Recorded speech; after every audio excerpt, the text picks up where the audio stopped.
Lalay ka dito, James, ha? Medyo madulas tong kahoy.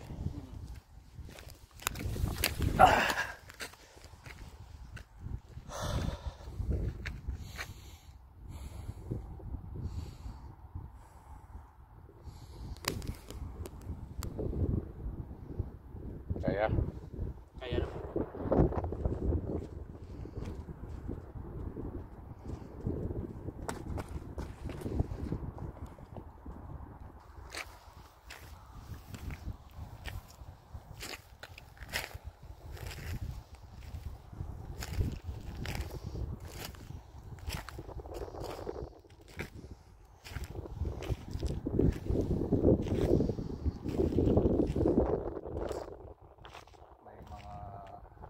May mga hayop dito sa lugar na to. Aalamin natin.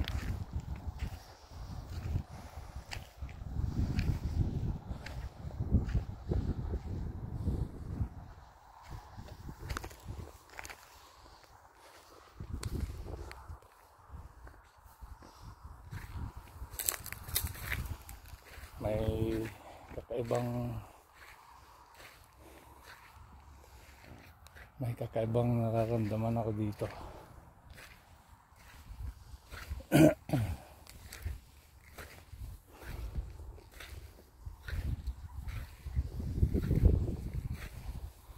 Habang papasok tayo, may magandang tanawin dito. Mga kakaibang formations.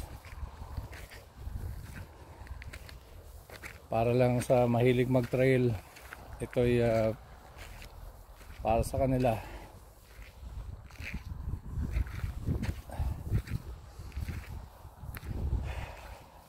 Super ganda.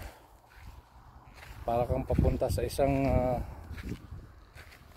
papasok, papuntang ibang mundo.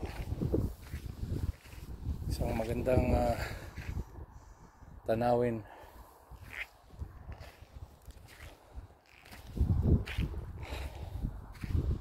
Medyo ingat lang dahil hindi natin kabisado yung terrain.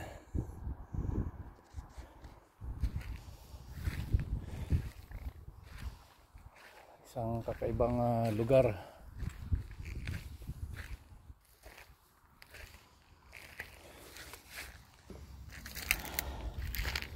Ito yung mga lagusan.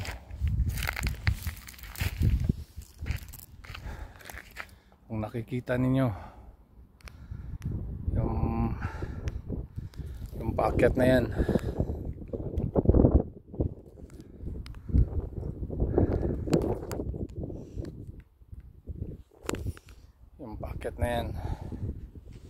mga kakaiba.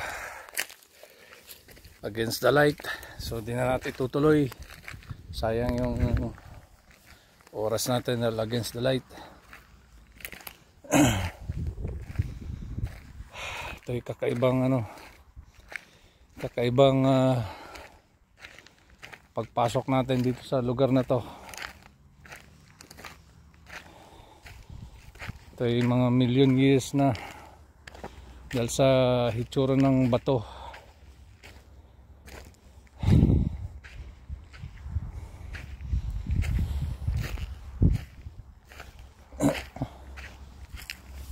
At may hangganan lang tayo, hindi natin tutuloy yung lugar na sa tingin natin hindi na dapat puntahan. Tulad na ito, maganda siya pero hindi ko natangkain pumunta dahil wala tayong authority or pahintulot na mamasyal sa lagusan na yan. Sa tingin ko ito'y daanan ng mga wild na hayop dahil meron dito mga dumi ng mga hayop. Sa tingin ko mga wild deer, napakarami. So sa tingin ko mga wild deer to na hindi pa natin nakikita. At malamang nandyan sila sa gitna na yan. Hindi natin pwedeng gambalain yung mga yan. Dahil mga wild yan. Pwedeng dyan. Pwedeng nandyan sila. At nandito. Ramdam ko sila.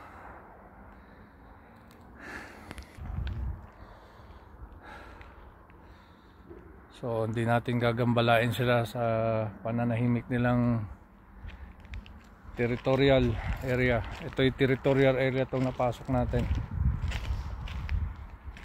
So hindi natin gagambalain. At atras tayo.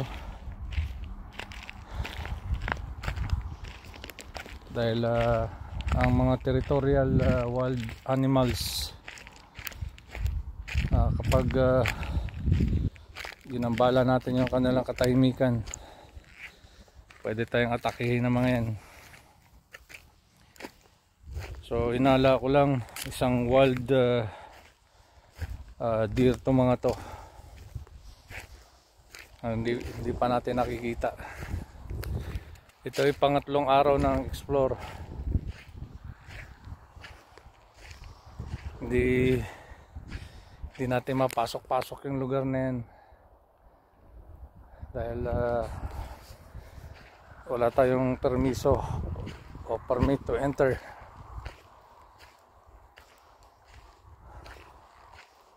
So nagkalat yung mga dumi nila dito. Sobrang dami. Maraming mga butas dito. At meron ditong mga parang isang uri ng patibong. So baka ito'y tirahan ng mga lizard, yung desert lizard. So hindi natin tangkain. Atras yung mga butas na yan. Ganyan siya karaming butas, so ibig sabihin may naninirahan dyan. Hindi lang tayo sigurado kung yun ba yung wild lizard.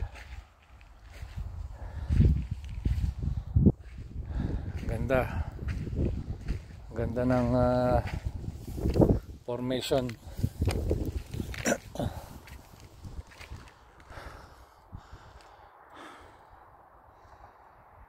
Napakaganda. Yan mga dumi nila. Ito yung territory nila to. Itong lugar na to. Yung napasok natin isang territorial area. Yan o. May mga butas-butas. Hindi natin lapitan yan. Dahil baka bulagain tayo.